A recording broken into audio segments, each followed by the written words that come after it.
Italy প্রবাসী ফাহমিদুল ইসলামকে দলে নিতে রাজধানীতে বিক্ষোভ করেছে ফুটবল সমর্থকেরা। বাফুফের সভাপতি তাবিথ আওয়ালের কাছে তাকে দলে ফেরানোর দাবি ছিল তাদের। ক্রীড়া উপদেষ্টার সঙ্গে দেখা করার পর তিনি জানিয়ে দেন, এই যাত্রা ফাহমিদুলকে দলে নেওয়ার সুযোগ নেই। এই ঈদে জামা জুতো অ্যাক্সেসরিজের ডিসকাউন্ট।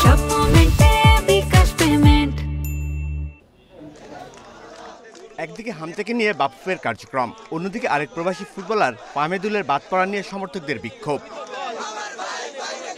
শাহবাগে দুপুর থেকে জড়ো হতে থাকে প্রতিবাদকারীরা। তাদের অনেকেরই দাবি, সিন্ডিকেট দ্বারা প্রভাবিত কোচ হাবিয়ার কাবরেরা, কারণ তিনি নিজেই ফাহমিদুলকে খুঁজে বের করেছিলেন, আবার তিনি ছুঁড়ে ফেলে দিলেন। ফাহমিদুলকে ফিরিয়ে দেওয়া মানে হচ্ছে প্রবাসীদের জন্য এই বাংলাদেশের রাস্তাটাকে বন্ধ করে দেয়া। তো এইটা তো আসলে হইতে দেওয়া যায় না।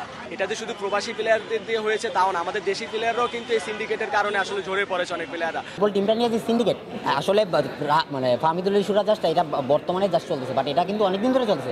এর আগে কাবরেরার ইচ্ছাতেই সৌদি আরবের ক্যাম্পে যোগ দেন ইতালিয়ান ফোর্ট ট্রায়ালে খেলা ফাহমিদুল। অনুশীলন ভালো করেও কেন রাখা হলো না? বাফুফের সংবাদ সম্মেলনেও সেই প্রশ্ন ছুড়ে দেওয়া হয় কাবরেরাকে। ফাহমিদুল প্রতিভাবান খেলোয়াড়, খুবই তরুণ। জাতীয় দলের আসতে আরও কিছু সময় প্রয়োজন।